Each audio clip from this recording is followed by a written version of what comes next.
What's going on, Ben? We had a crazy day at COD today. Welcome to another episode of The Flank. I'm joined by my friend, my duo, my companion, the usual shit, my man, Ben Nissim. How you doing, Ben? I'm doing good, man. I appreciate the gas. Excited. We had two crazy games and then a blowout. Oh yeah, we had some crazy games, Ben. Honestly, Ben, I'm in disbelief. I don't know what's going on anymore. I feel like this league is absolutely unpredictable. I don't know what the hell is going on. Well, one group is unpredictable. The other one's going to be a snooze fest, but okay. We'll see. You think that? I know that, but it's all good. All right, you know that. We'll see. I just don't know. Like the Seattle game caught me off guard. I didn't see that going to Game 5, and I thought they should have won it. They should have won that second map S&D. So you know, Dallas maybe looking a little shaky. Seattle looking really good. You want to hear crazy stuff? Maybe a little bit of both. What? Dallas is, and I'm just doing the math now. 1, 2, 3, 4. Their last 5 S&D wins have all been round 11. Their last 5 S&D wins have been round 11. Yep. You gotta be kidding me. We gotta get Crim6 on. I gotta hit him up and I gotta see what this fucking what this idiot's doing. I'm gonna text him right now. Let me text him and see what he's doing. Dude, that's mind blowing. 5 round 11s in a row? Yeah, I mean they've lost a bunch of surges since then, mostly the phase. And then I think they lost 1 S&D to OpTic, but yeah. The last 5 wins they've had in S&D have all been round 11. Jesus, man, that's fucking nuts. Well, yo, Ben, you know what we're gonna do? DM Porter the team speak so he has it. Okay. And does he follow you now? No. All right, DM me the info. DM it to me, and I'll DM it to him because I don't think he follows you. He might not like you. I don't know. We can see when he gets on the show and see what he thinks about you. But if I don't know, just DM me the info. I'll DM it to him. Yeah, I got you. Give me a second. But we had OpTic versus Paris to kick things off. Then we went into the Minnesota-Florida series. We got to talk about that one because Minnesota, again, I just don't understand. I don't get it. I get it. Oh, we got confirmation from Ian Porter. I will be in there 10 to 15 minutes. We got Crim6 joining us on the show, ladies and gentlemen. Special guest. Let's mark it down, Ben. Special guest Crim6 Porter coming on the show. We could get his thoughts about what the hell was going on during that match right there.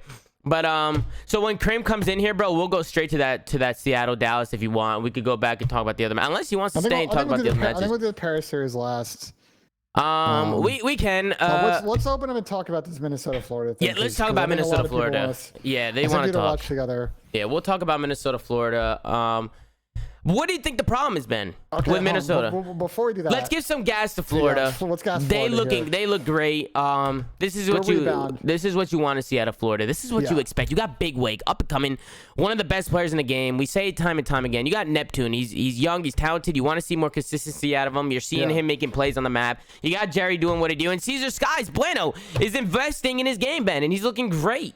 The investments are paying off. They had a tough loss to Seattle, and they rebounded. And as you and I have mentioned, this group's going to be a bloodbath, and that was a huge win for them. I think they played really well today. They got a lot of production out of their guys. They looked good across all 3 game modes. Yeah, they did. They looked good. Again, we know Florida's a good team. We'd love to see more consistency from them going forward. Yeah, no, 100%. They look good today, honestly. I think if they could just keep those momentum going and just bring some of these top teams to like a Game 5 or even take them down to 3-0, 3-1, they're capable of doing it. They need to get into that rhythm. They need to find that rhythm so where they're just doing it week after week. And I hope they do, man. They look good today. Obviously, they've been grinding and been practicing. So it's always good when you see teams that are struggling coming out hot and showing what they can do. You know what I'm saying? But I think the main focus, Ben, hats off to Florida. The main focus needs to be talked about on Minnesota because what's going on, Ben? I'm very close with everybody. Not very close. Obviously, I'm very close with Attach, and I'm very good friends with everybody on the team. I want to see them do well. I do. I just don't understand. It just seems like there's something wrong. There might need to be a switch up. We talked about it. We keep trying to say let's give them time. But now time's running out, Ben, and you don't want to dig yourself a hole. Let's dig into this. So you and I. So let's kind of walk all the way back, right? Mm-hmm. So they had a tough end of the season last year. I think they lost like 10 series in a row. Yeah. After they dropped GoddRX and they were still struggling. And going in the offseason, I was like, okay, they're gonna clean house. They'll probably keep ASIM because some players are a premium position. You want to hold on to them even if maybe I'll try to get some other guys. They get Lamar and Dylan out of the New York situation. You're like, okay, that's a pretty good duo. And then Preston chooses Minnesota over, New York. I think you guys were in the mix. I know LA Thieves were in the mix. We were definitely in the mix. So it's like, okay, them three. And then they pick up Major Maniac as part of that. And Yeah. I think my thought, and you and I had the same thought, which is, okay, S&D on paper, this team's really good. The Respawns, like, they've got to play with pace or they're going to have pacing issues. And Right. look what's happened, right? They were a good S&D team. They're now on a 3-game S&D losing streak. Not looking that great in control. Nope. And Hardpoint has been an absolute mess all year. It's been a mess. And They can't win a there are hard only point. 2 wins. I think one Hardpoint win was against Paris, and I don't even remember what the other one. Maybe Seattle, who they beat. I don't remember the 2 Hardpoint wins. But beyond that, they've looked abysmal in that game mode. And watching them play, I think it's clear that they try way too hard to set up perfect breaks. And they're putting Preston in positions where he's just solo entry and there's just no quick volume of trades behind him. And that is such a tough role. Very few players are going to be able to consistently put up good numbers in that kind of position. It is just so tough. Yeah. So I think they just got to figure out how to get more pace. And I just don't know what the personnel on this team, if they're going to be able to do it. Yeah. They may look to very quickly here, maybe look to see what they can bring in to try and mix things up. Right. Well, you had mentioned that Brian Saint, the coach, mentioned something about maybe overanalyzing the game a little bit. Where did he mention that? I remember you saying that to me. Did he say that in an interview? Did he tweet that?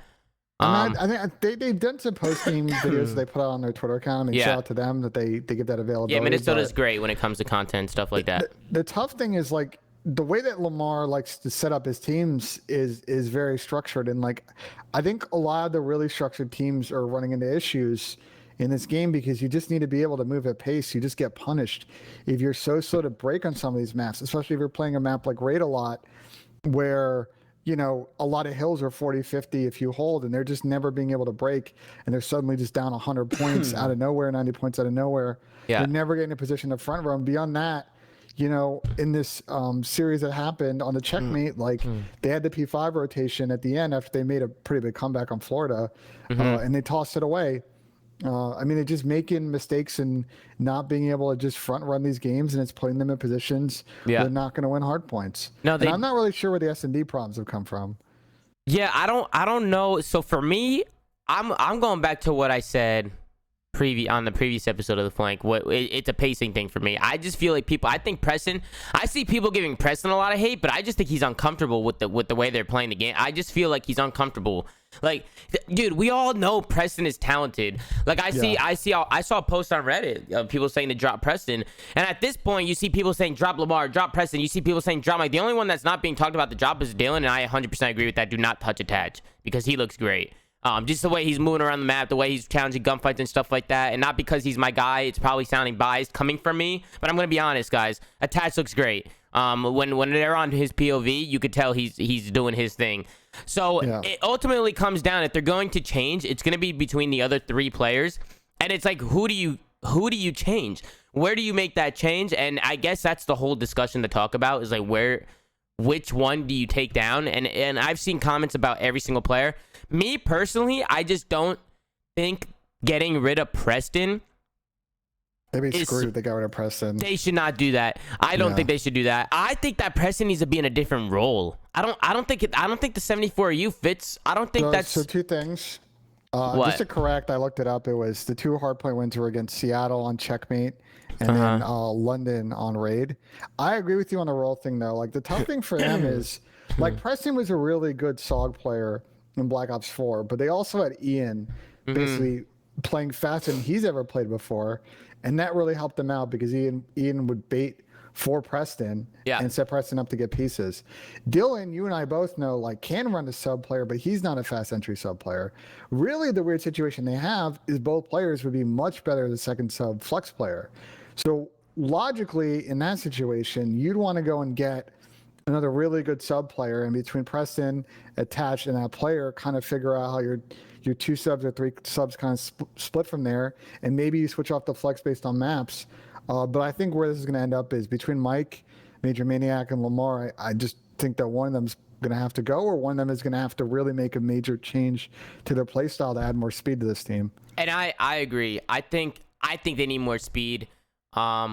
I don't know. They might be listening to me saying this and being like, this guy's an idiot, but I'm going to, like, they need more speed. They need it. They need to go out and get a young, talented, cracked out.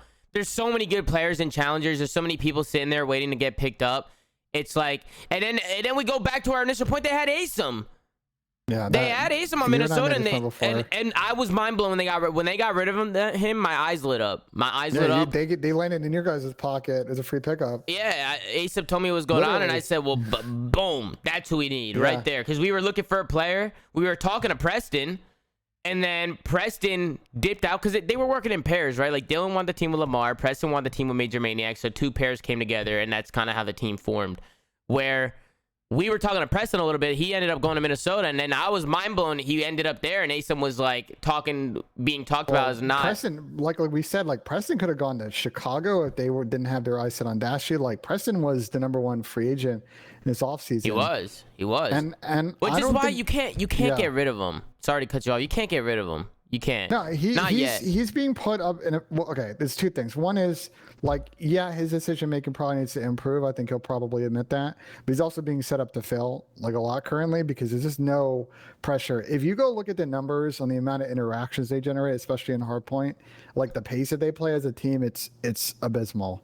And like if you were front running and being able to set up and just holding and always being in a position where you could like win maps that way, then yeah, it works. But they're always chasing the game, so they're never going to win. Yeah. Like I just think they just need a major mind shift in hardpoint to try and play a little bit loose, a little bit faster.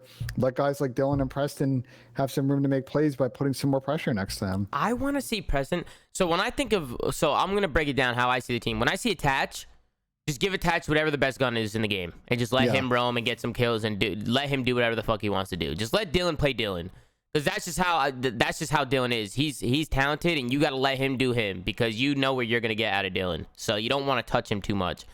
Preston, get him off the 74U. Get him off. Because right now he's trying to do too much. Either keep him on the 74U and get somebody who can like kind of be that super aggressive guy, just kind of always with him at the time. Like, you know what I'm saying? That could kind of work off him a little bit. But I just feel like the way he's playing, like if he had a QBZ or even an AR in his hand, guys, Preston's a very good AR player.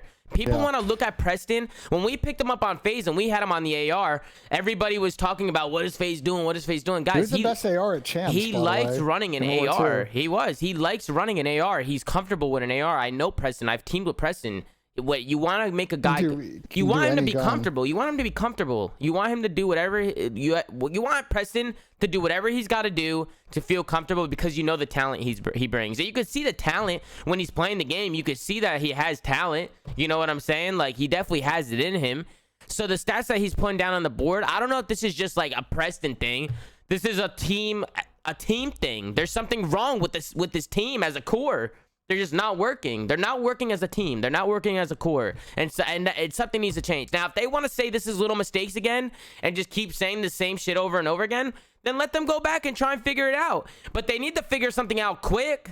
They need to do the they've now burned all of the quote-unquote easier games in their group. They still got to play Dallas and Chicago. Oh, my own. So, that's what I'm with saying. The way they're playing right now, you're 0-4 at that point. So, like, they've got to figure it out quick. They didn't play well in the last split.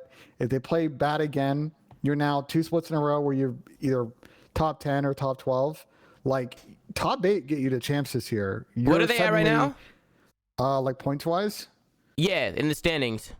The goal is champs. The goal is champs. You want to prepare yourself. Yeah.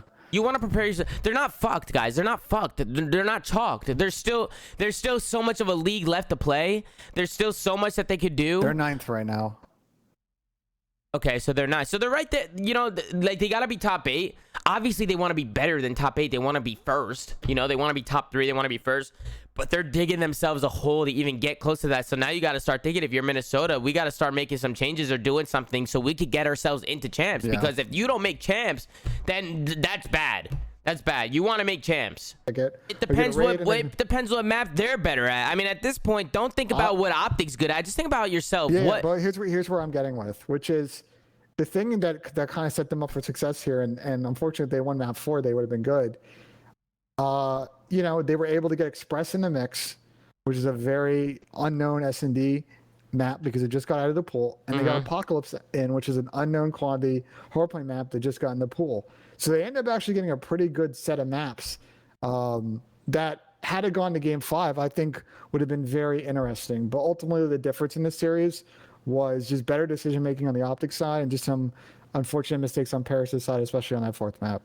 Yeah, no, for sure. I mean, this is one of those series, right? Like, once Paris takes that 2nd map, it's like that control becomes so important now, because now it's a 1-1 series. Yeah. If you win if Paris comes out and wins that control, say OpTic now has to win another hard point, they're forced to win another hard point. At that point, you're going to a 5th round S&D. That's where anything can happen, especially between a team like Chicago, who S&D might not be their strongest game mode, and then you have Paris, who, like, honestly, they look really good in Surge. Like, Paris is they are a really good team. A lot of people didn't expect to see this out of Paris coming into this year, and all of a sudden, like, these guys are just showing some, like they're a top team in the game, Ben. Like, they're showing. I don't know if I would go that far. My thing with Paris, Ben, they look pretty good. They look pretty good. They look good, but here's my thing about Paris. First off, again, all these players got written off, but let's look at the quantities in the team. Aqua's been frying this year. Graps, you know what you get from him. Solid flex player. He's going to make plays. Nick Classic, probably one of the most underrated players in the game. Same with Aqua as well. And I like what I've seen from Fire. I will say, though, he's kind of the X factor in this team. Sometimes he comes in and he makes good plays and they win. And then sometimes he's making some huge mental mistakes and it's costing the maps. I think if they can figure out how to get Fire to play more consistent, and that's just going to come with reps, I think they're going to get a lot better. They're in a good spot right now, but I think that's sort of the limiting on their ceiling at the moment. Yeah, Fire, he's been struggling a little bit. He's definitely been struggling. I'd like to see him. I don't know, maybe it might be like a little confidence thing. You see signs of life out of him, but he's definitely holding them. I don't want to be that guy to say he's holding them back, but I'm gonna be that guy. He might be holding him back a little bit. I think he needs to find his way a little bit. I'm confident in him that he's gonna turn it around. And I don't even know if Paris really wants to change, because as of right now, it does seem like, is it Fire's birthday? I saw somebody say happy birthday, Fire. If it is, happy birthday, kid. Yeah, it was his birthday either yesterday or today. Oh, well, happy birthday, man. I hope that he could come into form, because I do see the talent in him. It's just reps. It's tough to get this kind of practice at this level with that kind of intensity. That's where a lot of the mistakes are coming from. Yeah. You just gotta keep playing more. He's got the gun skill. He looks good in search. It's just I like him. I like him a lot as a player. I think he's a good player. I just want to see more out of him, because right now he's not showing it. Team just got to keep grinding, man. They're a solid top 8 team right now. If they just keep plugging away, they're going to get better and better and better, and start to get up in that echelon of the conversation. I mean, do you want to watch all these maps? I thought the most interesting map was map 4. If we want to just kind of skip right to that. We can skip right to that. Envoy looked great. He started off this first map. He started off the series hot. He absolutely fried in the first map. Bruce looked great today. Seth started off a little shaky, but he started picking it on up. And then Formal was doing, formal things. I mean, the whole OpTic team looks great. Honestly, they look great. Miami, go ahead. I was gonna say, they, even though Paris, to me, they're probably a top team. When I say top team, I don't mean they're like top 4, top 5, like saying they're one of the best teams in the game. They just look good. They're a very hard opponent to play against, right, Ben? Who wants to show the control? Actually, let's skip to that. The yeah, we can watch the control a little bit. How did this end again? This was a 3-1. There was so much shit that happened today, guys. My brain is fried. I gotta watch this back with you guys. Yeah, Nick was making the plays all. I felt really bad because Nick was made some insane plays in his control, and we were watching this. You and I were watching this together. Where we saw a situation where they're up on lives. They get a full cap here. Well, this first round is huge, Ben. I was a little surprised. I was a little surprised that Yuli kept holding water stairs here and they didn't try and stack it, because that they all just died. Yeah. Unless they're hitting a full route, your guy off the spawn can just pick it up. Yeah. But they don't stack it, and they barely got killed off the point here. But even then, once that happens, the lives are very much in their favor. I think it was ended up being like a 10v4 at one point, I think, right?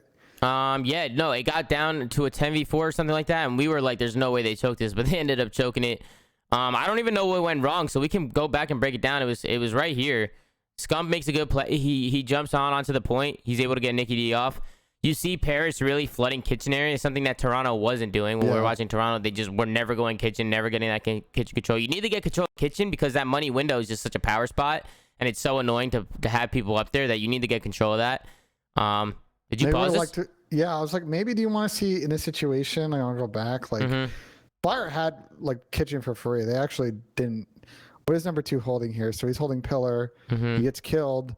Number 1, Formal is basically just playing the cross. Yeah, maybe would have liked to have seen Fire try and slide in there and get money. Yeah, but it's a lot easier to say that looking at the mini map. We don't, Okay, you know, like. So they decide to go 2-2 split here. They try and suss out this guy Tiki. They're firing at him. What happens? So Fire gets the kill. So now it's a 10v3. I mean, what does he do here? Does he just run out and die here? I feel like, look at this setup. This setup is so good. It like Nick's on a full flank, right? So Nick should have a free kill how here. the hell did they lose this? They have 2 in Tiki. Number 5, Maddie gives up and goes back on the flank with Nick to go and kill this guy L. Nick loses the gunfight. Maddie loses the gunfight. They just go 3 dead, and at this point they're out of time. I would have liked to see Nick push through Rock.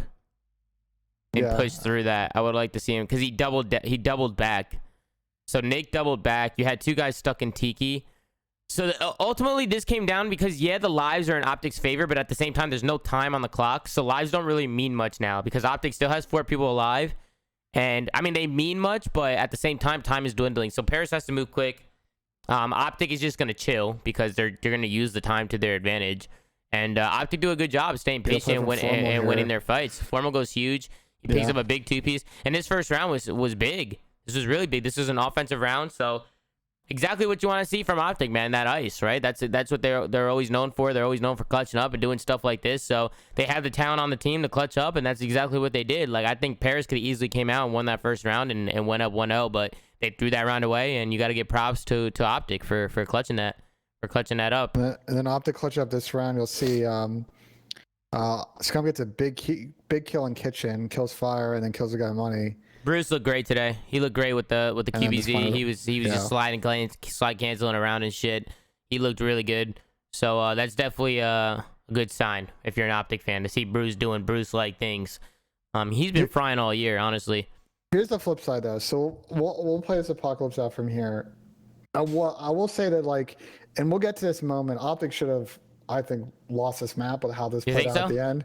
Oh, well, you'll see what happens at the end, and you'll be like, if I'm OpTic right now, one of my core goals, obviously, to get better in S&D. We didn't watch S&D, but they lost it on Express. Okay, first time you played that map, like, fair. They didn't like scoring up with people on Crossroads, and I think it bit them in the butt when it came to Major 1. They need to get good at this map. Because you can get away with having Garrison as your auto veto as long as you're good at the other maps. But against a top team, like, they're not going to be able to remove both maps. FaZe will play Apocalypse against them. Yeah, no, they will. So they need to figure out how to get a little more solid in this map. They kind of got away with it here. FaZe is going to play everything. They don't give a fuck what they're playing. They don't care. That's the problem with a team with a big map pool. Like, you know, your advantage if you're OpTic, you know that your advantage with them is in the respawns. You're a good control team. Yeah. You need to do better than splitting the hard points, because if it goes to a game 5 search, FaZe is favored. So they need to figure out how to improve their win conditions in hard point. I actually really liked, Paris went down a little bit here, but they started to rally back. You'll watch. They do a really good job on this P3. It kind of starts from here. I'll skip it. We'll play out here the last 20 seconds. Watch number 6, Nick makes a great play. They get this rotation in to Rock. This Rock hill gets a little bit mixed here than maybe they would have liked, but they do get a lot of time on this hill, and they flip it on its head, going into P5. And we'll just kind of skip ahead because I want to get to the last rotation. It was definitely back and forth, right? I mean, dude, like, and that's what I'm saying. Like, people are gonna say OpTic Chicago's a top 4, maybe top 3 team. No. And Paris is going head-to-head with them, and they've been looking great against every other team, and they just been looking really good. That's why I say they took FaZe to a game 5. They took FaZe to a game 5. Like, Paris is no joke. Like, guys, sometimes it's not about, like, because people say on paper, like, people didn't expect them to be this good, but just as a unit and as a core, they're looking really good right now. Like, they're just looking like a good team. Like, what's the word I'm looking for? Synchronized, well-rounded. Well-rounded. Here in this situation, they blow these spawns. These P5 spawns are so important, and you need to play pretty deep there, otherwise you don't block it. And they just get pieced because Paris come off and just hit it. Now, this also gets a little bit mixy. Envoy's absolutely frying, by the way. Envoy's frying. Dashy's double negative. At one point was double negative in this game, and it started to come back a little bit. Yeah. You watch how this plays out. here. So Paris get the initial time hold. Starts to get a little bit closer. This will get a little bit mixed here. I believe on this hill, number 6, Nick makes kind of a risky play, and they flip back out, but they flip them back. So I'll skip through this, but you'll see. Did they lock down? They locked. So OpTic gets in. Yeah, I mean, it gets they mixed. contest a little bit. They flip Paris back and takes forth. the lead.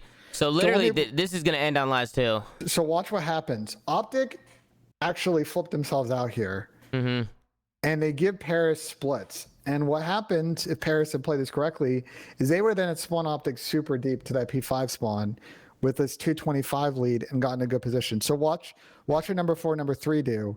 Scum pushes up, number 3 gives up that, and so suddenly Aqua spawns in the back. Well, that's probably from number 2. That's probably because Number Bruce 8 is spawns in the here. back.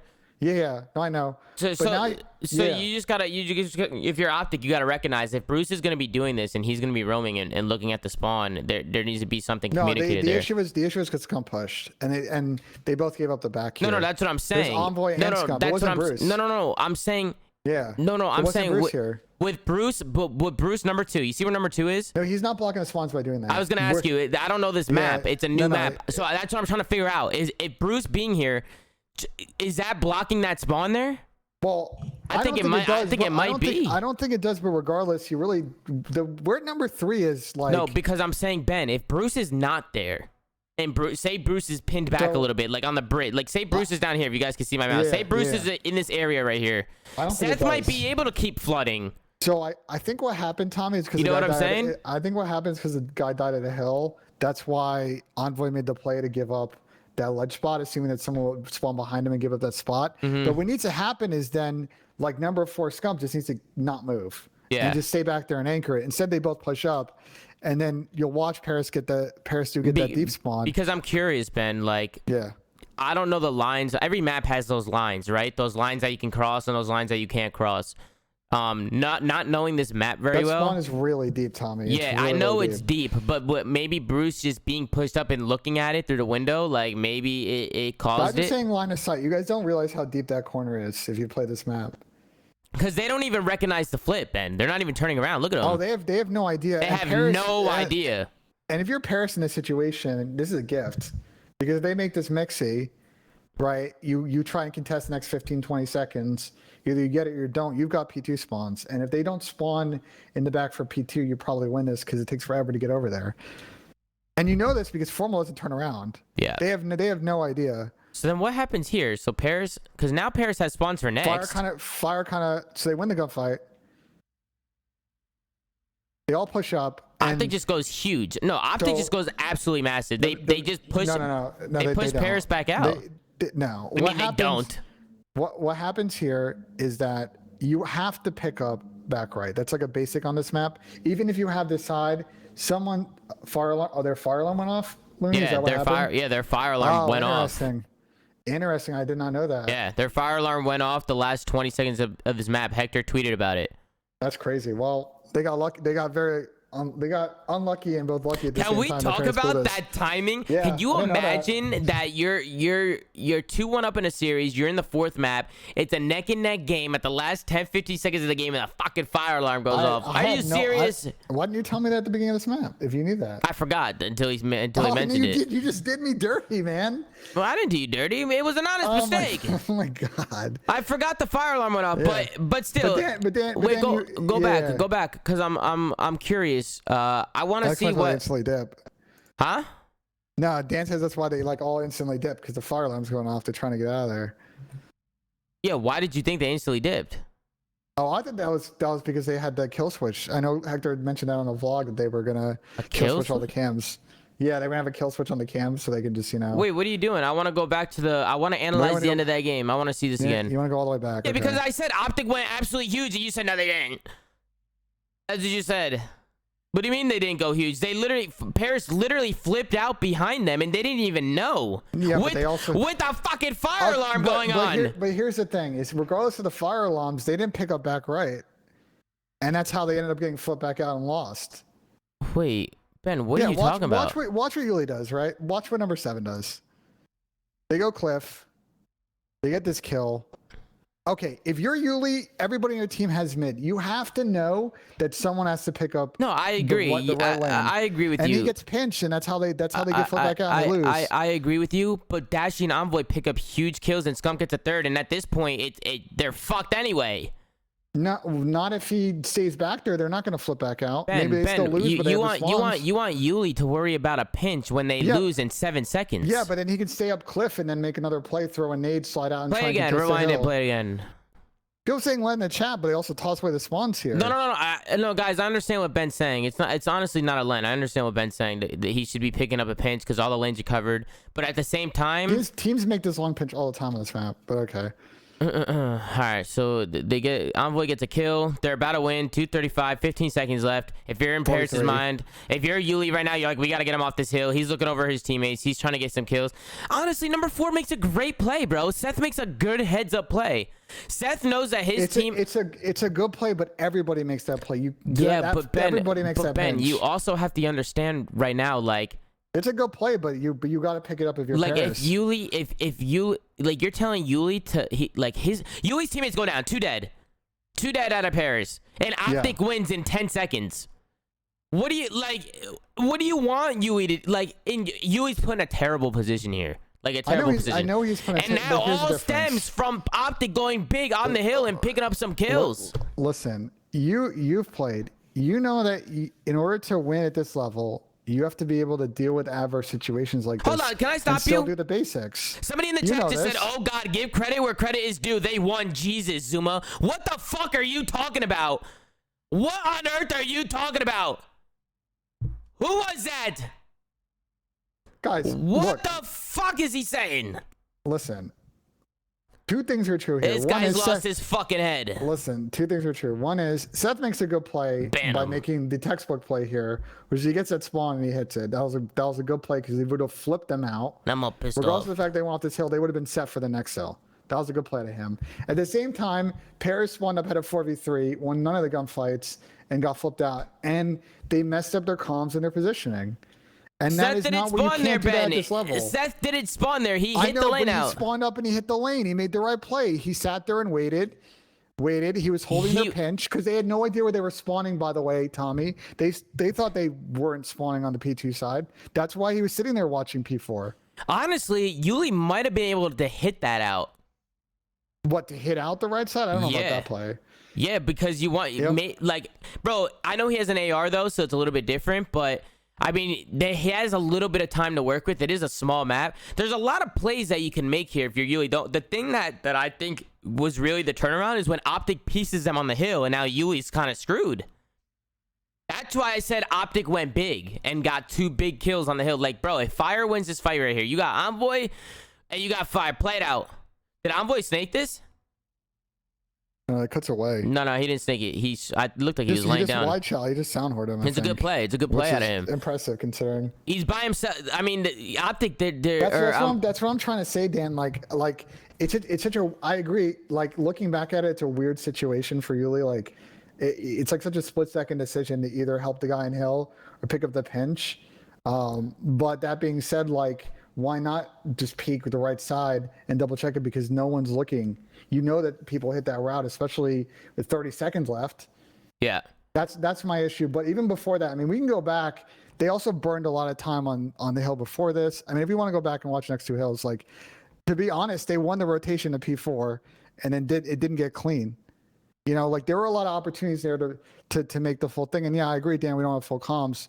But if we go all the way back here to this comeback, comms would be when Nick wins his rotation.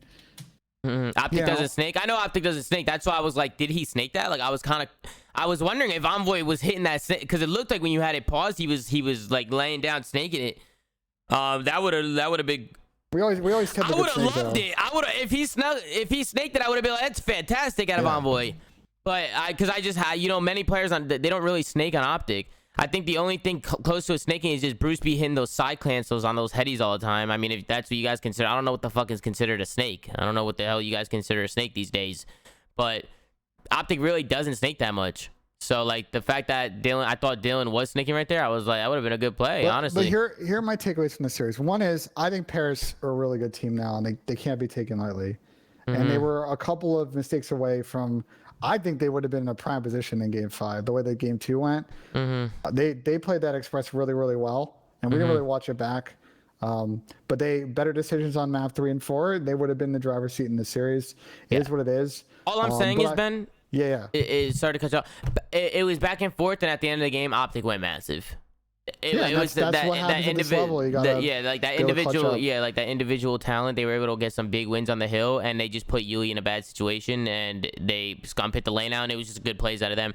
I think the only thing that they need to do now is make sure they go back and recognize why they flipped Paris out, because it looked like they didn't pick up on it. It took them a little second or two to pick up on the flip. Meanwhile, the fucking fire alarm's going off. So that was good, dude. That's impressive. You gotta give props. Yeah, I mean they almost made a bad play. I mean they did make a bad play and they went huge. Otherwise they would have been a really tough spot. You're saying the flip was a bad play? Oh, I mean their own team caused the flip. I mean it wasn't like, obviously maybe the communication issue if the fire alarms were going off, so they were not sure when number 4 and number 3 push up here and don't block the back. I mean that's a basic. You have to block the back, but if they're having fire alarms, and I guess it's understandable. Are you guys sure that Bruce being there isn't flipping any lines? No, Tommy, no one's blocking the backside of the map here. Where do you? No, I understand that, but I'm saying if Bruce is back here and set number 2, yeah, number 2. If he's pushed back at it because he's looking out the window, he's framing this. It's because they push up the minute that you cross the yard line there. It could be number 4. I see Adam talking about number 4. It could be. Regardless, you're right. Somebody on OpTic, but at the same time, with the fire alarm going off, you don't know what the hell is going through their heads. What a wild situation. I had no idea about the fire alarm. Super wild situation. Super wild situation. But they end up clutching up because they won some big. You just said no, they didn't, and I lost full before because they did. They went absolutely huge. They won a couple big gunfights on the hill, and it literally just secured them the win. Because then Yuli just he got messed up. Like Yuli couldn't pick up the pinch. He was forced to challenge hill because there was no time left. And they lost. So good plays out of OpTic, Ben. Yep. Good plays out of OpTic. In a good position now in the group. Still got a lot of games to play, but I think it's clear the areas they need to work on. Starting to make some progress. Maybe need a little bit more on the S&D part, but if they can, I mean, their control is fucking insane still. Like they're by far and away the best control team. Yeah, their control is really good. I still think their S&D is the weakest game mode, but the good thing is they have been from the start till now. They've been improving in it, and they're still working on it. And they played Express for the first time. I don't want to totally poo-poo them there. Like everybody, FaZe lost that map. Yeah, no. So I'm not too worried about OpTic at all. Honestly, I think if they just keep working on their S&D. Express is also a new map, right? So they're probably I saw Envoy trying to take some routes and do some things. I think I would like to see, you want my honest opinion on OpTic and S&D? Yeah. I think when Envoy's trying to make, what the fuck is that? A motorcycle or something going on in the back? There's a motorcycle going on the street. Maroon. I think when Envoy's making, I like the way that Envoy plays S&D. Sometimes he gets caught out a little bit and he gets picked. And it could hurt the team sometimes, but I think if they could play around him a little bit more, I would like to see some of these plays that Envoy is making, maybe have somebody else with him. You know what I'm saying? Do some of these plays together. Be more unpredictable in S&D. Do some more stuff that people just won't expect. But I do like the way Envoy tries to make some plays because it's just hard to play against. But sometimes he does get caught out. Which is kind of my problem a little bit when I was playing, right? Sometimes what I was doing, if I was getting picked, it wasn't working. But if I was fucking winning my fights and catching those timings that I like to catch, it was working. You know what I'm saying? So I like the playmaking ability that Envoy brings to the table. Now I just want to see them play around him a little bit more. I think if they can focus on that, I think their S&D will look a lot better.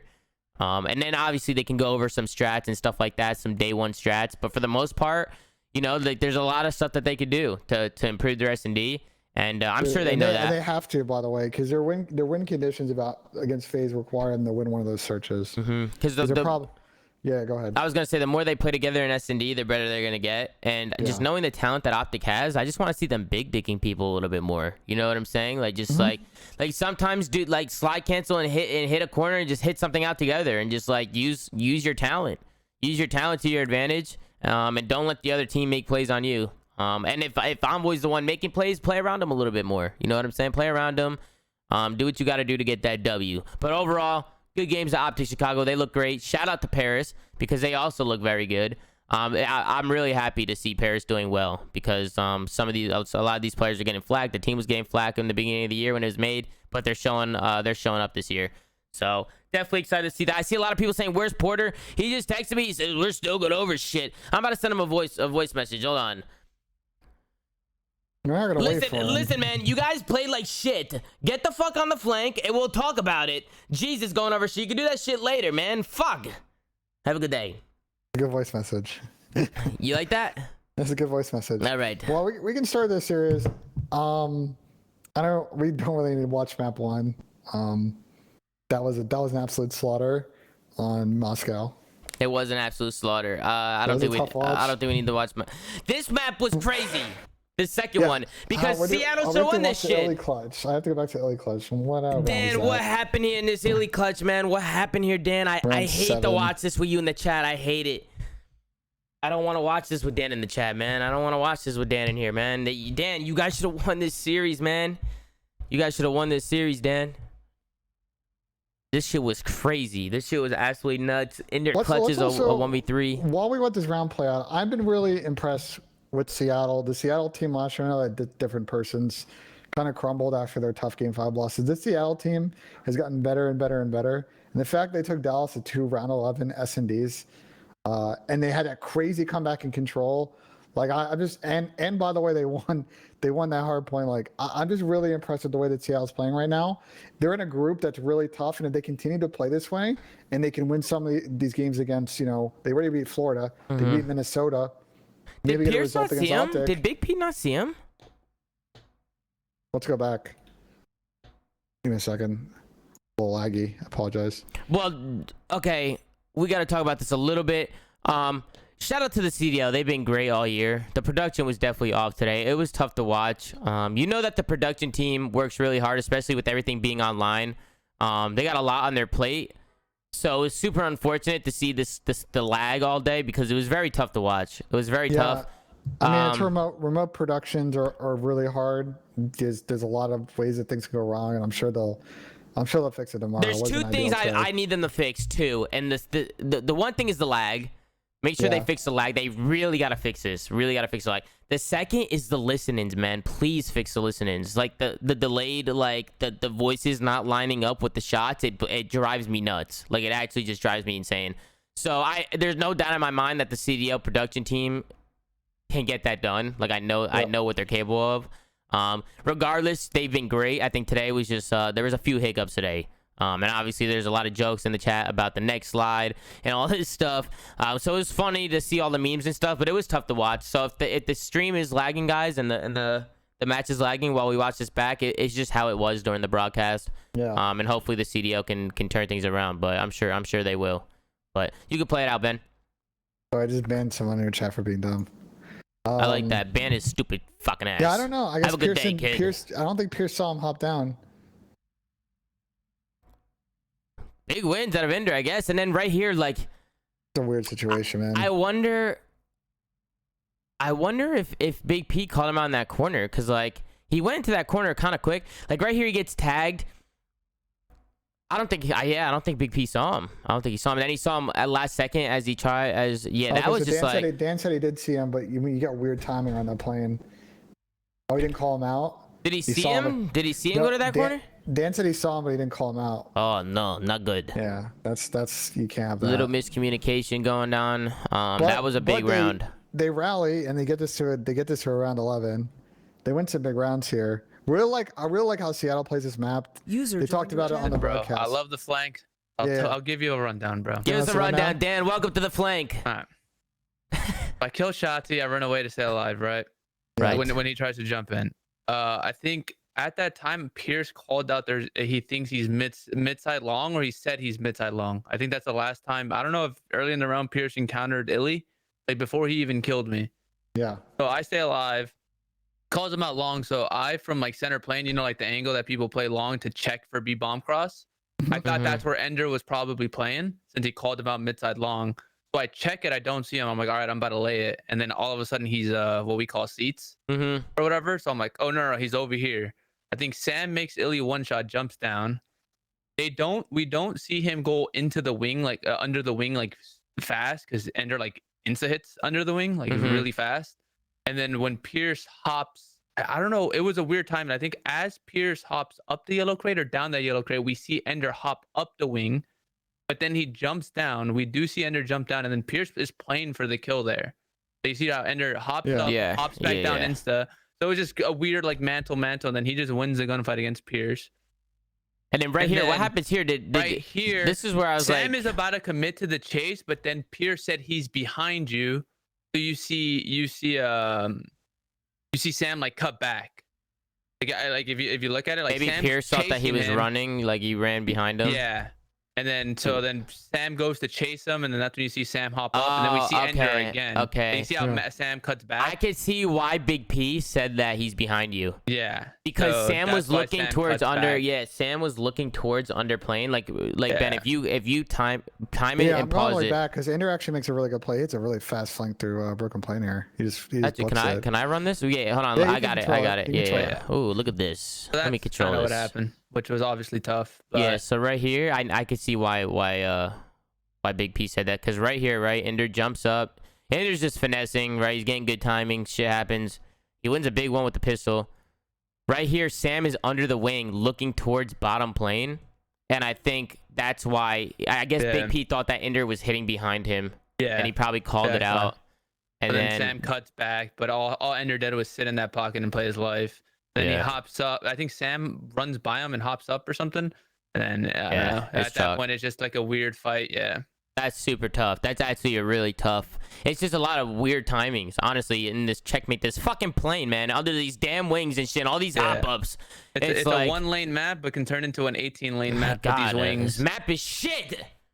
It is Yeah, so that was shit. just unfortunate comms. Yeah, unfortunate comms is a mixy situation. Good plays out of Ender, right? Can't take anything away from him. Yeah. He made a good Oh, play. no, yeah. He was finessing, doing That's his the thing. wings. He finessed the wings, and then 5-5. Kind of what was the strat here? 5-5. Dan, what were you guys thinking? We knew Kyler was gonna hit A long. I flash check him. I confirm it. Mm-hmm. And then Preston, I think, makes a play on one of the wings, but he says, "Can someone get my plane?" So you see me move into the plane Mm-hmm. as that happened. So I was watching A cross, as you can see me. I'm by the Yeah, I truck see we you. knew Kyler was here. Yeah. And then Pierce had B bomb cross, and when I give up that A side, Pierce pushes up, and I think the Kyler sees him, so Ender plays for him, Mm-hmm. dies. I think Preston goes 1-for-1, leaves me and Sam like an awkward 2v3 where we really didn't have information on where they were. Yeah, you guys are kind of screwed here. But that's when I told him to like we should push up like in the plane and just risk it at that point. Yeah. And then Yeah. I think he Like gets that. caught off in that crack angle. Like I Yeah. push forward and he gets caught in the crack angle. And then at that point, I'm kind of just in a 1v3 hoping they screw up. Yeah, it's crazy, right? Like Because right here, we just had no information. At Oh yeah, all. because they can go. They could be anywhere. Like they could be under Yeah. plane. They could jump up on either wings. They could be hitting your steps. They could be Yeah. hitting their steps. They could be running down a street. Like you just don't Yeah. know. That's just why it's tough. Like when you lose numbers, that's why we talk about guys all the time how big first blood is, or how big having numbers in S&D is, because you could just use your time and use your numbers to push people out. So you guys are just left in a shitty spot, honestly, Dan. And then you Yeah. guys come back this map and you guys go absolutely massive. You guys go down 0-2. I don't think you guys should have went down 0-2. Was it the offense better or the defense? There was a round where you guys should have won, I think. Our offense, I think, I tried something new. I don't think it worked out. They played it well. And then our defense is where we struggled. In the first half. I don't know. Yeah. Yeah, I think like it got to a point where like when we were down 0-2, I'm like, bro, these guys are kind of trolling. Like they're really trying to like disrespect us. Uh-huh. And so we just preemed up and they just started giving us kills and stuff like that. I'm pretty sure Sam's the one that's saying like, bro, they're just like challenging, like just L trigger up and kills will come. Yeah. And that's literally what started happening. Yeah, I think that's gonna be the I the think you saw story. like Shotzi tweet out like, yo, we're trolling. Like we noticed it like at for sure. Yeah. Even in the raid. Yeah. You guys took advantage of it. You guys did a good job adapting. Tommy and I almost flipped out here because Preston, I thought we should stay green, and you guys had a pinch. Well, the problem is Yeah. both people jumped out of green. And I was like, Yeah. okay. And one This is some guy awesome. probably should have stayed alive in green. That way you guys can work a pinch on this guy on hill and just try and like, because it's always good when you keep a guy in green and then the rest of the Yeah. round, because then if you get some kills, No, you can yeah. collapse. It makes the guy on A like very yeah, very like he's shook. screwed. He's Yeah, screwed. he's shook. So that kind of sucked, but I think that was just a bad time. They both made a decision at the same time. It was one of those things where they both jumped down. Probably were thinking the same thing. Yeah, they were just thinking the same thing. And it's just like, yeah, it was too late. They both jumped out at that point. But then you guys finessed a little bit in bricks. I thought you guys should have probably had. I mean, the fact that you guys came back and won this 3-2 is absolutely insane. So hats off to you guys for adapting. Our first control win. That's what's insane. Yeah. Oh, is that your first control one? Really? Oh shit. Yeah. That's crazy. The first time we've won control. Hey, maybe that's what you guys fucking needed, bro. You guys probably needed a win like that. Nice gritty dub. Yeah, nice gritty fucking control dub. I like that. Nice reverse sweep in the. I didn't even realize until after we lost round 11 that would have been a super ultra duper reverse sweep right there. Yep. Yeah, no, that was huge. Bro, we were freaking out, Ben, when we were watching this. Tom and I were freaking out. Yeah, when you guys won this, we were hyped as fuck. We were like, let's go. Is it gonna happen? Because it feels like whenever a team goes and whenever a team's down 0-2 and then they're down 0-2 in the control and then that team comes back and wins the control, I feel like that's when the reverse sweep happens. No, yeah, like I think it was. I think our next defense, like even in this offense that we went up a lot of lives. Like we were up like 10 lives, and then when we won the defense, I'm like, yo guys, like we just slayed them these next few times. I'm pretty sure we're gonna have defense last round, which we ended up having. The Collar finished double negative this map, I'm pretty sure. Did he have a muzzle break on? He had muzzle break on first map. I think he put it in the chat. I mean, that's not the reason we lost, so we just didn't care. We're just like, yeah, like don't worry about it. Just make sure you obviously take it off. I think apparently he had it in his engineer class. And I think apparently Shotzi did too, but Shotzi said, nah, I might have just picked up his gun, and that's why people thought I was using it too. Which it's understandable. It's their first match. Yeah, no, because it's different accounts and shit. It's a good thing it just didn't affect the match. We'd probably lose at Moscow regardless. So yeah, but then go bad blood against them. Go into the fifth map, Ben. Let's tune into that. Well, you want to talk about the hard point, or are we skipping over that? No, you know what you guys should talk about is the first hard point. The first hard, what even happened? You want to talk about the Moscow? No. Like the first, like P1. So go all the way back to the very beginning. Okay. Send it back, Ben. Right? The very beginning of the first map. Yes. No. Of the fourth map. Of the fourth map. He wants to see P1 of raid. Yeah. Yes. Where Kyler gets like 59 it's funny. No. So it's funny, right? Yeah. You know, right by the white van, that spot that everyone plays. Caesar started off 12-0, so we actually call that 12-0 spot. And we were getting deja vu because Kyler was actually at 1.6-0 in that spot as we're calling out 12-0 spot. It almost happened to us again where we fed streaks on this first one, and I think Preston finally like punch and kills him. Like this spot that Kyler's playing, we call it 12-0 spot now. That's comedy. That's actually comedy. You guys played this well, but they also gifted you spawns at one point for one of the P3s. Where you guys were coming, I gotta find it. It's on this rotation where you guys were rotating to P3, and two of the guys like spawned up old and shot you guys in the back, and you guys spawned. Oh yeah. I think Ender got like a 2-piece, and then we spawned close, Jim. Yeah, I'll pull it up. It's like Porter's chalked, by the way. Porter's absolutely chalked. He chalked it up. Let's get an L in the chat for Porter. Honestly, everybody go spam. Everybody go tweet Crimsticks right now and just give him an L. Just everybody go tweet him an L. There's this situation here, Dan. I was like, okay. He absolutely bottled it. I rotate Zig. I think I spot that dude on top of the van. I think it's Kyler that rotated. All my teammates spawned here. Yeah. Bro, you know what I love? The fact that you guys are doing this map, Dan. Just fucking flooding everything. You guys are comedy. We were actually crying. Bro, because you guys are legit every hill, you guys are breaking just 4-hitting shit. And we're like, they're 4-hitting it again. They're 4-hitting it. You guys are just storming on in like a fucking unit, bro. It was actually fucking incredible to watch. I mean, that's what we worked on, right? Just our teamwork. Yeah, that shit was that's actually. That's how you're gonna beat teams like this. Yeah, like 100%. Discipline. Yeah, like you have to just make them come to your preem. And Sam was just like, bro, I don't think I'm losing a gunfight, bro. Like I'm just challenging these guys, like literally. Yeah, no, this whole you guys. Series, Sam fried. Yeah, Sam was doing his thing, bro. It was cool to see. You guys look great, Dan. Honestly, like you guys look a lot better than what you did. Obviously, wow. Clip it, y'all see that? What happened? Alex said, "Clip it." Y'all see that? What happened, Alec? What happened, bro? Someone might have got caught on 4K. I don't know. Some snaking going on. Some snaking in 4K. Oh, there's definitely. You know, sometimes you gotta, comfortably snake. 100%, bro. Listen, Tommy and I had a snaker be snaking. Listen, I love snaking, dude. I love it, man. Just throw down some snakes, dude. Screw it, man. It's whack as fuck, but fuck it, man. It's broken. The game. It's the game. It's just the game. They got fix it and people will stop doing it. But what are you supposed to do? RJ's linking me VODs, but like I don't know what you want me to pull up. What? He's linking you VODs of what? People snaking? He's looking at VOD from a Paris, Minnesota game. Oh, look at Ender. He's hitting some snakes in the open. Ooh. He's ready to snake slide that, yeah? Oh my god, dude. He's ready to hit a snake slide, man. I'm so tired of this false narrative. Oh, shit. Octane was gunning, bro, low key. I'm pretty sure like the last 2 maps combined, he probably had like a 2.0. Like he fried. Yeah, we did GA the snaking topic. We did. But sometimes it just be coming up, bro. Like, I don't know. You know what I'm saying? Like, sometimes. Do we want to talk about the last map? Yeah, I want to talk about the last Absolute map. Banger Express map. This we'll talk about this map and then we'll answer some questions. This was crazy. Oh, we got the predictions too. We got some crazy matches tomorrow. This was a crazy one. This was absolutely nuts, dude. This round was wild. I probably should have played called different, but you live and you learn. Yeah, this was so what even happened on this map? So you guys got the streaks, but like no. Well, Crim had streaks. So what happened was going into this, you have players like Shotzi, Kyler. I'm like, bro, I'm telling you, we're in a map 5. They obviously don't think we should be here. They're gonna sprint at us. Like we knew they were gonna go low B a lot, like a lot. The only reason they shifted towards A, and I read it, is because Crim got an artillery. So they obviously want to set up the streak for a post plant. Yeah. So we won a couple defenses because they kept coming towards A. And then I think, yeah, as you said, Sam gets streaks. Obviously, Crim like misplayed that 1v1 he had against Sam. That was interesting. When he pinged him and stuff. Yeah. No, show up. But yeah, I mean, like I said, we kind of were reading that they're gonna go low B. I would have called for like a blind counter low B in one of those rounds. The only thing is he had like what's his face? Sam had a cruise missile.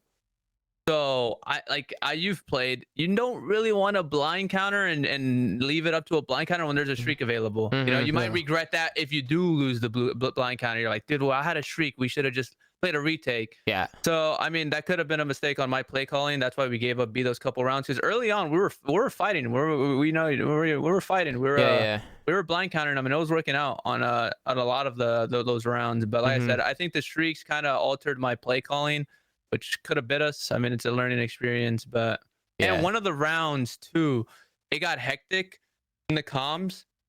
I think they gave up B. I don't know what round it was. It's the round where Crim 2P streaks us. Me and Pierce died of the streak. It's like round 7 or 9, I think. That round, as that streak is coming in, or right before, Sam says he's gonna ping his streak when we have all of B control. And he starts screaming out 3 cat, and 1 elsewhere. And me and Pierce both thought that he dropped the streak. We didn't know it was Crim's streak coming down, raining hell on us. So me and Pierce both die. You see me and Pierce both L trigger cat. Yeah. Because he's calling out triple cat, and then we both die. That was still almost doable. That was still almost very doable. They almost 2v4'd it. I think it's this round that you're playing. Just to make it clear too in the chat, they were this is it. They weren't lagging like this in game. No, we weren't lagging whatsoever. Yeah, this is just a production thing. This is hard to watch, honestly. I'm getting a headache just looking at it. Yeah. But it got really bad. When we got 2P streaked, it's because we thought Sam called in his. Yeah. And then Preston made a good play here. We knew they were going to come out of cat. Crim actually made a good play to repinch this too. That was a big win by Sam. Yeah. Well, right here, he was fucked. He was absolutely screwed. Yeah, Crim made a good play coming down terminal again. I thought after Preston killed the first guy terminal that the rest of the other 3 were gonna break from mid. Yeah. Bro, I thought that 5-5 round too. I thought you guys had the retake, bro, with the way the kills are going down. Like I think Preston got a blood. Yeah. I should have trusted my gut, and you'll probably see it a little bit. So you know how you can hop on top of cat from both sides? Yeah. So me and Preston apply pressure on their flank. And we see Ender, and I hop on their side cat to see if Ender pushed up, and I didn't want to be one of those where like you can look stupid if Ender doesn't hit it. So I wanted to be a part of the retake, so I give it up. But if I held that angle, there's no way Ender would have predicted it, and I would have killed Ender, because Ender does end up late playing mid, which I called out. But there was just so much time. There was just so much time wasted, because I think Preston flanks hallway and kills Kyler Cat, and as soon as he didn't get in a fight with Ender, I'm like, bro, Ender is pinching us. But like I said, time was just late. I think Sam gets bad timing when he hits like right side ticket and Ender goes to our cat. Yeah.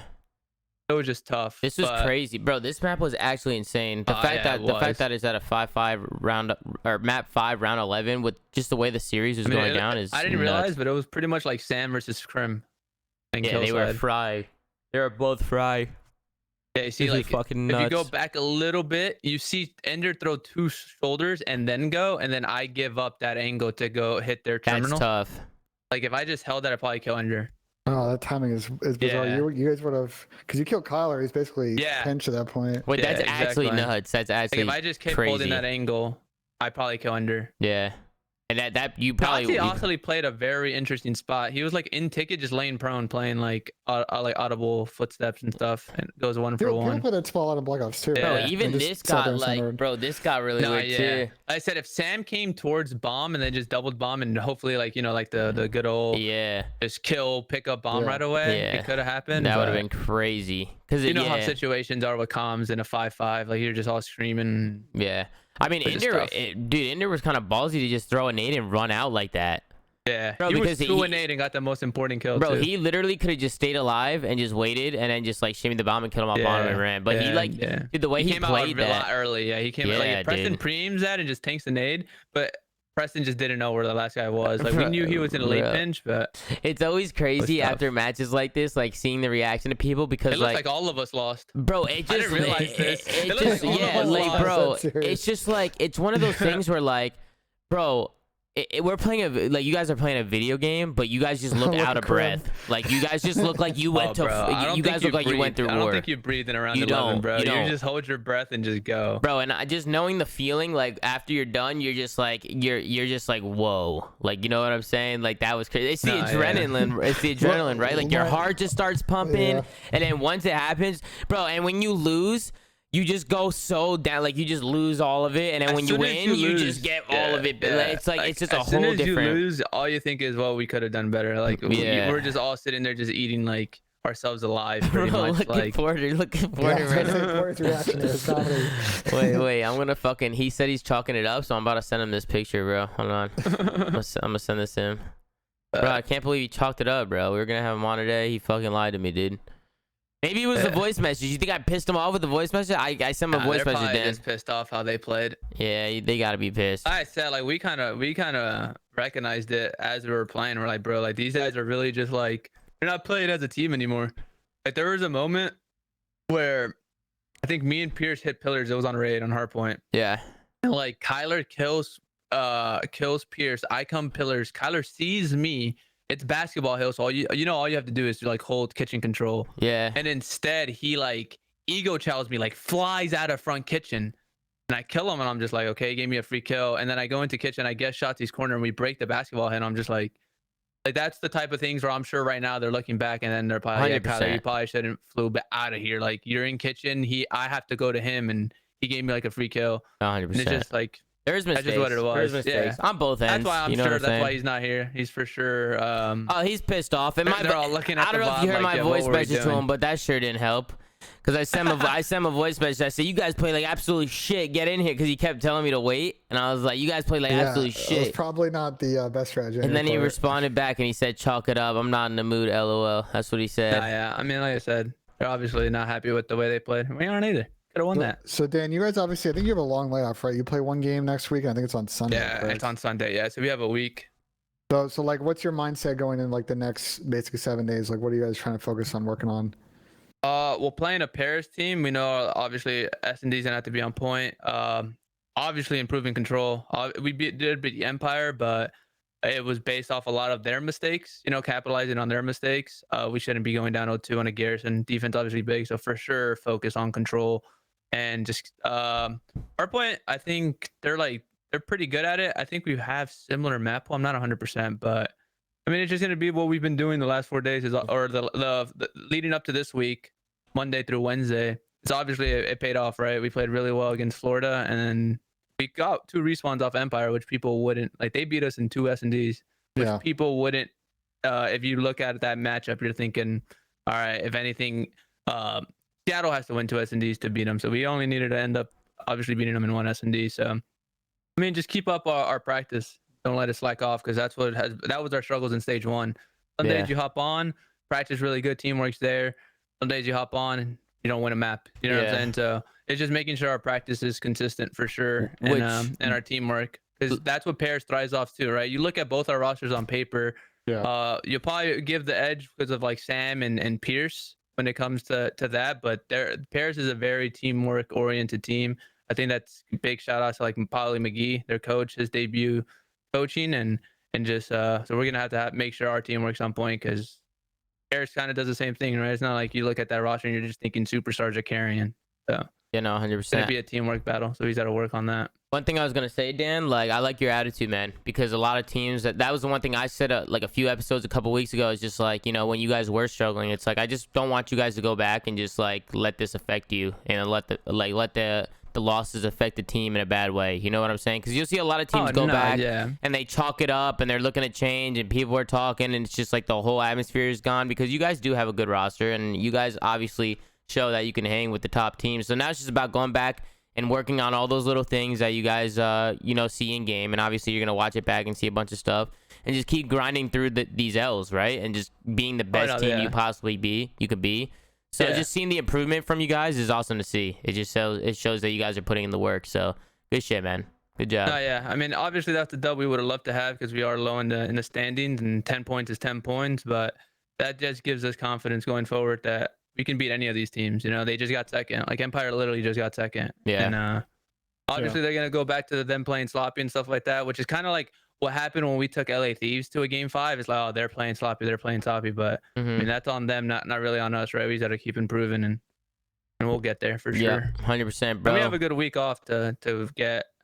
That's the thing about scheduling is like obviously we all want to get back and want to play. Like we want to play Thursday. You know what I'm saying? Like that's the thing about the scheduling that also is kind of sucks. It's just a coin flip, right? Like, you got a rocker who got 3-0'd and then they have to play the next day. Like maybe they would want, you know, not to play the next day so they can, So like scheduling is also a coin flip depending on how it goes. So having a week off where you're gonna have to, like I said, take practice very serious. It is unfortunate though that since we don't play Thursday, Friday, Saturday, you haven't been a part of it, but sometimes your practice is warming up these teams. It's kind of like scratch your back to scratch my back. Like you warm me up.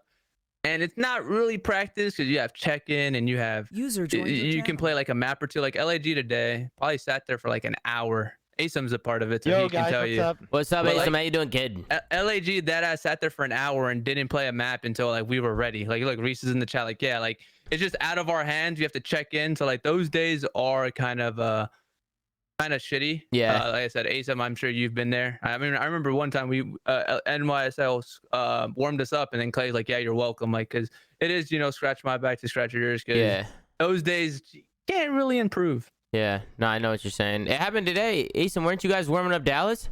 Yeah. You guys were warming up Dallas. And Chicago. We warmed up Chicago and Dallas today. Yeah, so yeah, and they're probably and you don't even know like how hard they're even going because it is a warm up, right? You don't want to let all your, at least for me when I competed, whenever we had warm up scrims, I didn't like to go like 100% because I just wanted to keep all my energy for the match.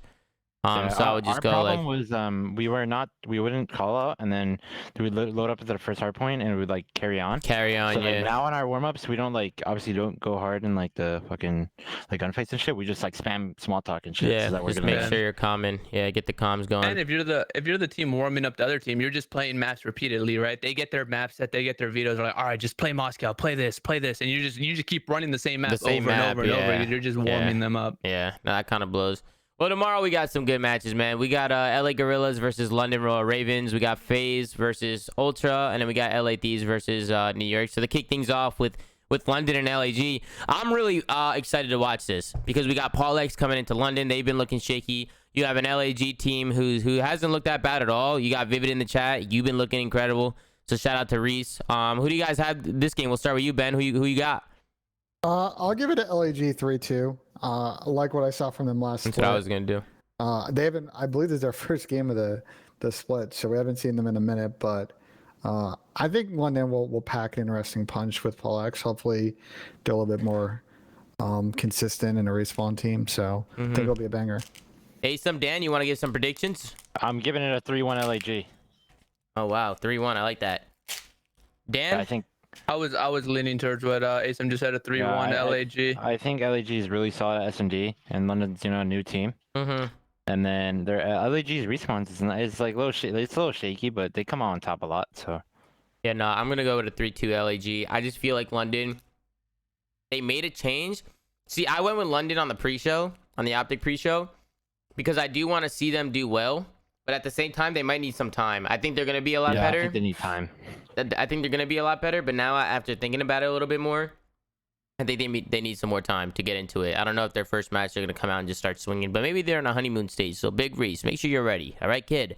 Now we got Atlanta FaZe versus Toronto Ultra. I got FaZe 3-0. I got the exact same score the last time these teams played. FaZe 3-1. What did Yeah. Ultra win in that previous one, Ben? A raid S&D, which was hilarious to watch. Gotcha. I What do think you got? FaZe 3-0. You think FaZe 3-0? I just feel like FaZe is on another tier right now, bro. So it's Yeah, either I gonna be a think- 3-0 or a 3-1. What do you think, Asim? Yeah, same thing. FaZe 3-0. 3-0. All right, that one was easy. And then, no you know, Zinni, no winning. listen, Tom, I came in here for one reason only. Oh Well, here we shit. go. I'm predicting my own score line to be a 3-0. Get ready, boys. Oh god, you did this last time.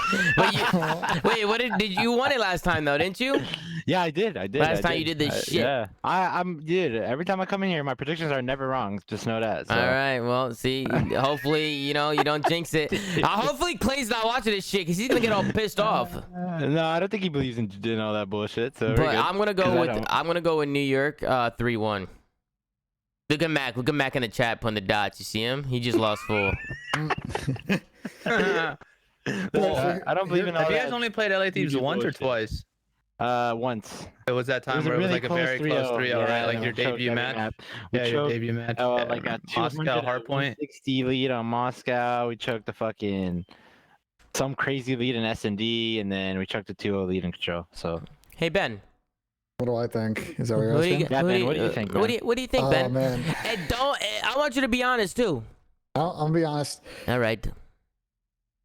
My thoughts on this series is, and the way that Thieves looked in that Toronto matchup, they can't play that same way against New York. New York had a tough loss on Thursday, but I don't think they played that bad. I'm gonna spot Thieves a map. Let's just say it's like a hard point or Control. It doesn't matter. I just feel like New York's too strong. Much a bigger map pool, so I'm gonna give it to New York 3-1. What about you, Dan? What you feeling, bro? Oof, that's tough. I know. I mean, all obviously LA Thieves is kind of like Empire, kind of in the fact that game 5 disgusted them, and they're obviously gonna want to come out and have a better showing. I think it goes game 5, and I'll probably give the edge to New York. I think they're a really strong S&D team. Yeah, I think at the end of the day, it's gonna be a good match. You have some well-rounded players on both sides, man. You just have a good set of players on both sides, good teams. It's gonna be a good match, man. So I'm excited to watch that LA one. has to win this match, by the way. They cannot go down 0-2 in this group. It's Yeah, gonna I mean, be if you a big see problem. LA Thieves losing this, now you start to wonder where their heads are gonna be at with some of these rosters. I don't know if we're gonna But you see said some it. roster changes or not, but we'll see. What's up, Dan? Wait, Ben, you said that they can't go 0-2. They wouldn't.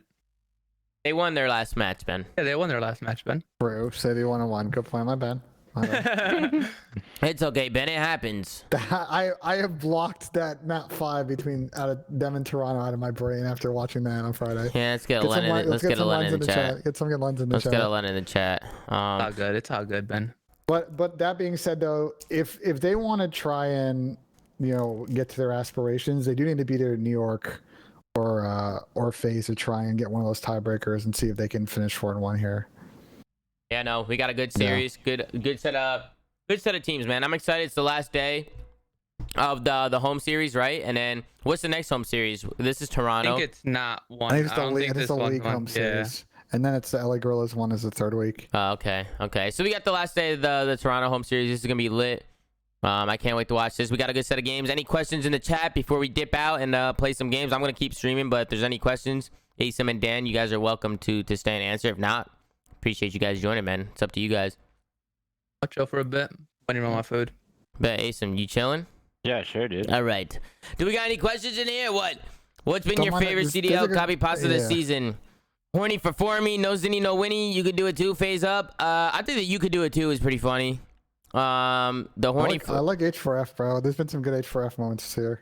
Yeah, there's a lot of horny people in God. I don't know, man. You guys are crazy fucks, man. I mean, you got Alex saying H4F in post-game interviews. You got the formal story. Jimbo. Why is Why everybody spamming Jimbo? Do we want to talk about the Jimbo situation? What's the Jimbo situation? What is it? Oh, you didn't know? So Jimbo was No. on I'll let stream. Ben take this. Jimbo was on stream and threatened to use a deadly weapon against another player. And obviously the league doesn't take too kind of that. So according to a couple tweets I've seen, he's been out suspended for the next 3 months. That obviously sucks for Sib's team because they were playing really, really well. Oh shit. They brought in Destiny now. Yeah, I mean the moral of the story is, guys, if you're on stream really at all in conduct, just be careful what you say in pre or post games lobbies, especially if you're in challengers. The rules are pretty clear. You can't threaten other players. You're gonna get in serious trouble, and that's what happened with Jimbo. Listen, man, keep it in GTA. All right, keep it off the streets. keep it off the fucking streets, man. Keep it. You mean keep it on the streets of GTA? You know what I mean? Keep it off the real streets. Yeah. Yeah, you gotta be careful what you say on stream, guys. You know, obviously people have dark humor, and then there's different ways of saying things. I don't know the tone of Jimbo. Was he joking or was he serious? It sounded pretty serious. No, I don't know what the fuck's wrong with this guy. It just sounded like it was like a it wasn't too much thing, it was like shit talk, but I'm saying like the tone, it wasn't like it was just like, yo, free do this. Yeah, you know what I'm saying? Because I also think that's also another thing, right? Like if we want to talk about cancel culture a little bit, sometimes people are joking about certain things. Yeah, it depends what's being said. Okay, so the thing about that is it was trash talk, but like usually I'll be like, yo, I'll beat your ass. You know what I'm saying? Yeah, you probably will, but yeah, I haven't even seen the clip. I won't repeat the word. Oh, okay, all right, yeah. Go ahead. I mean, I'll say it like you got it. You can smack talk, but like above a certain level, it becomes verbal threats, and you just got to be careful what you say. The rules are pretty clear if you look at them. I think CDL and Till tweeted out the actual clause. Guys want me to pull up the clip? I'm not pulling this up on my stream. You guys are crazy. Are you guys trying to get me? Don't you guys like the flank? If you guys trying to get me banned on your own, just go to the CDO Intel Twitter. Go to CDO Intel, man. Go take a look, man. Pulling it up. You guys are crazy, bro. Who told me to pull it up? Joel, of course, of all people, my mod. Pull it up, man. Pull it up. Yeah, Joel. And guys, this isn't just an online thing. If you just said lands and a refs next to you, you can get in trouble as well. Just be careful what you say in a heated moment. Don't let it get too far. He did hear, and unfortunately, he's going to have to sit a couple of months on the sidelines and think about his actions. Oh, wait, Joel said don't watch clip. Okay. I thought you said watch clip. You probably know more about this. How much is he missing out for 3 months? Because I know these stages in Elite are really quick. They announced, I think, 5 stages of Elite, so that would be basically all of them, no? I don't know. That's what I was. Maybe he gets into the last one, but 3 months is a long time. Yeah, that's what I'm saying. Like that's almost chalks his year, right? You're getting unbanned come July. Yeah, how would that get banned until the 20th of June, whatever the ban kicked, and I assume this week it'd be the middle late part of June. So yeah, not good. Then he's got to come back, and he doesn't have a team to come on. Doesn't have a team. Yeah, it's just, I mean, it's not great. It's the cancel culture, guys. It's not that it will get me banned. It's just there's a possibility it will. We know how soft 2021 can be. Not saying that it could have been very bad. I didn't see the clip. I'm just saying from other examples, there's definitely examples where I think people should 100% get canceled or whatever the hell they did was really bad. But then there's times where I'm just like, come on, man. Like people are definitely, you know, there's different ways to say things, but at the same time, I think people are a little soft sometimes in 2021. I think we all can agree on that. No, that 2021 could be a little soft these days. They just banned the Dr. Seuss books. I know. What is up with that, That's a whole nother conversation. Outrageous. That was my childhood. Well, hold on. Time out. Have you seen the parts of those books that got banned now? They're like pretty racist. No, I've never. No, they're really bad. Like, and by the way, okay, hold on. Are they? Yes. So 2 things on the Dr. Seuss thing. Let me go off on this. Hold on. Oh fuck. I shouldn't have said that. Let me tee off. All right, go ahead, Ben. This up now. One is the Dr. Seuss Foundation itself. People that actually own the rights are the ones that pulled the book. It wasn't like the government or whatever. Okay. Second, if you actually see the reasons why they did it and you see the pages, you would realize that they're pretty racist and pretty insensitive. Okay, all right. Yeah, all right, that's fair enough. They're very insensitive things to people of Asian descent, no, it's people of outrageous, African descent. It's like, it's not good. And they're not well-known books. I can't comment on it because I don't. C-level Dr. Seuss books. So you're telling me I was reading racist books as 5 years old? Dr. Seuss is a known racist. Look, man, it was a different time back then. I was 5, bro. I was fucking 5. Yeah. Fuck, well, man. The books came out when you were negative like 60, negative 70, but it's all good. Longer than that. Yeah, I don't know, but we don't even need to talk about it. That's the breakdown of Dr. Seuss thing. Thoughts on Weskins and EU challenges? Is he in EU challengers now? No, he doesn't. Did Haggy get to him?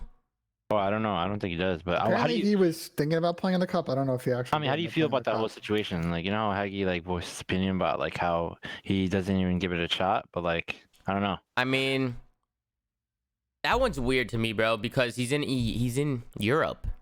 Yeah. Nobody gives a fuck about what Weskins is doing in the Europe League. If anything, he feels like he should be in the Pro League right now. Yeah, but So, you gotta work. Hold on, I agree with. If he Haggy really here. wanted to play, he should find a way to get here in America and play in the NA Challengers. To be fair, he probably was in the middle of a visa renewal. You have to remember that travel was very difficult from the UK to the US for at least a few months, so that may have not been possible for him. The second thing is it just comes down to what his priority is does he want to grind, use in between two things, which is, yeah, you want to be a pro player, but in order to do that, you've got to grind in challengers. On the flip side, he's been streaming recently and blowing up. He has a lot of subs and playing a lot of tournaments. If he enjoys that more, and that's his choice. So I think he's just trying to decide between the two. As you guys know, nothing. You don't deserve anything when it comes to pro sports, esports. You have to work and grind for everything. No spot is set. So it just comes down to where his priority is at, what makes him happy and enjoyable. If he doesn't want to grind through challengers and give it 100%, then he's doing a disservice to his teammates. So, but it sounds like, I'm looking through his tweets, Tom. Like it sounds like his stream popped off today and he had a good time and he wants to play the 2K next week. So That's good, man. I mean, people are talking about travel restrictions. I honestly don't know. Like, I mean, if you didn't have like a U.S. passport and you were trying to travel the States, it was like impossible for 3 or 4 months. You have to remember that the UK guys is still on like a pretty severe lockdown. They're like, I think their pubs are still closed. Like, they added the strain, they closed everything down. They've obviously taken it very serious over there. And on the flip side, a lot of other countries have banned travel from folks with a UK passport. No, but yeah, man. It's COVID. I just like that's not my question though. Like, about what he would rather do. It's just like Haggy was trying to say that, like, since he wasn't competing in challenges, that he didn't care to be a competitor. But like, I don't know if that's like the right approach as to why he's not competing in challengers. Yeah, I don't know. I mean, it's a weird one. It's a tough call or a tough question, but.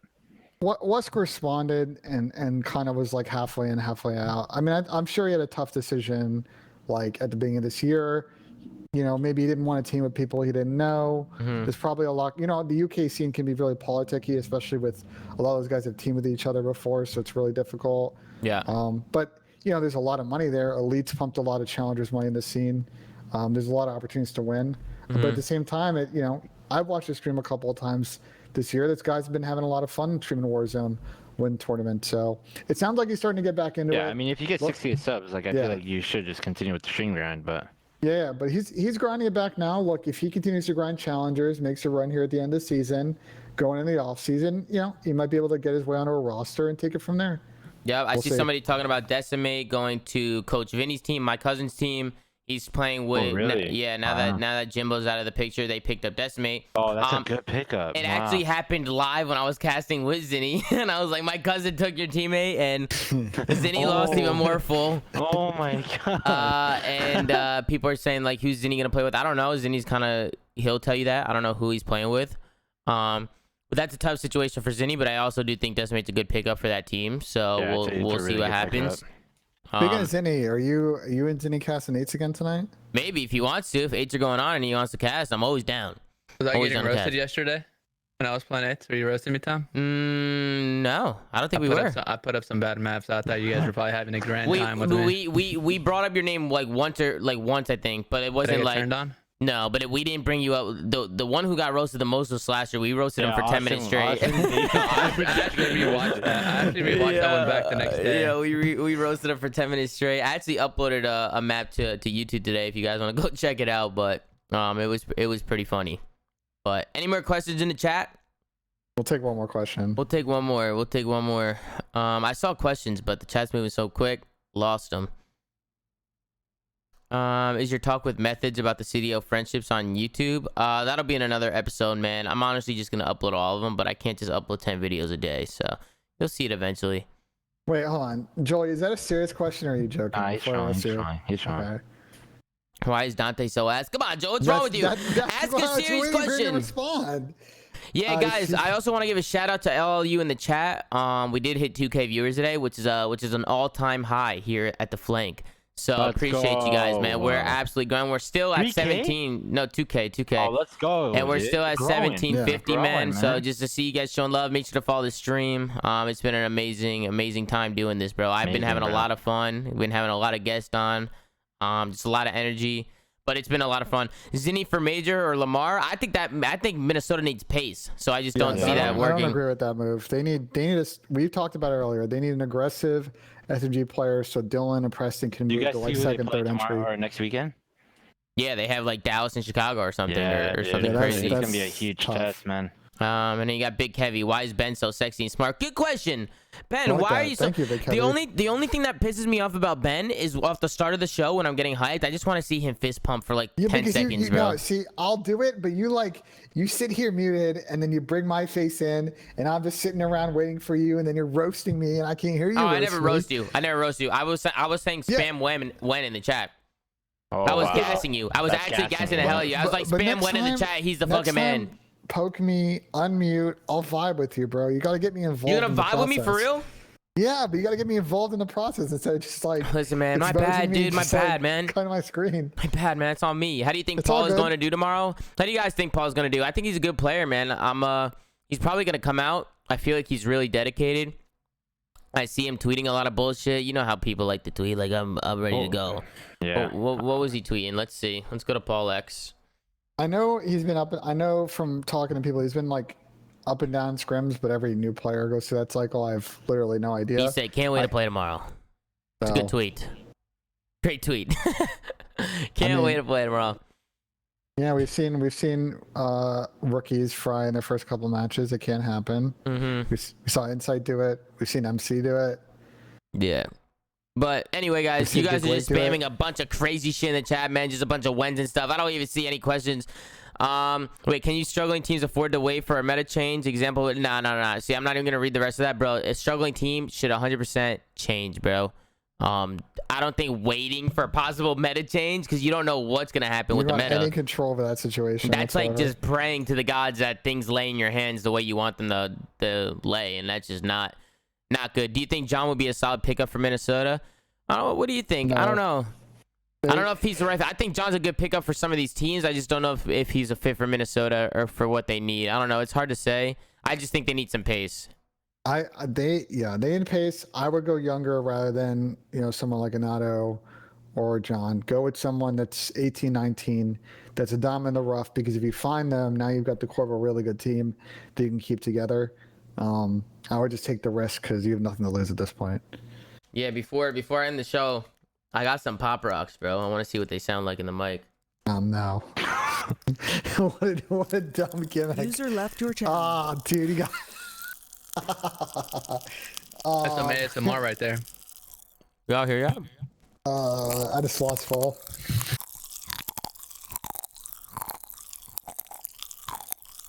All right, let's get this outro going, bro. All right, guys. I hope you enjoyed this episode on the flank. Appreciate you guys showing love, man. We got Ben cheesing. Ben, I appreciate you every single time.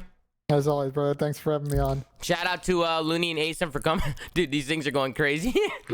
Shout out to Looney and Asim for coming on. I appreciate them very, very much. And just thank you guys for watching. Make sure to like, comment, subscribe if you're watching on YouTube. And we'll be back live tomorrow after the matches. Have a good day.